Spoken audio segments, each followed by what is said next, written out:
নাম কি মেয়ে? কল্পনা। বাপের বাড়ি? নেত্রকোনা। স্বামীর বাড়ি? শরীয়তপুর। থাকো কই? গাজীপুর। কি করো সেথা? সুই সুতা। বুঝলাম না ঠিক। গার্মেন্টস শ্রমিক। অফিস কটায়? সকাল 8টা। হলে দেরি? বলি সরি। ফেরার পালা? রাতের বেলা। বলো কি এটা? কখনো 12টা। এত দেরি? ওভারটাইম করি। ঘুমাও কখন? 2টা যখন। রান্নার সময়? যদি কবু হয়। কখন জুটে? ভোরে উঠে। এত খাটুনি?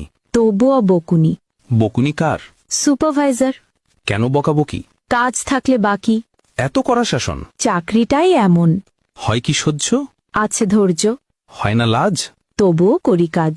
কেন শুনি? কামাতে হবে মানি। মাসিক মাইনে? তেমন পাই না। সংসার চলে? গোলে মালে। বলো কি? অভাবেই থাকি। অসুখ হলে কবু? কাজে যাই তবু। একদিন না গেলে? হাজিরা বোনাস জলে। রোগ যদি হয় কড়া? চাকরিটাই হাতছাড়া।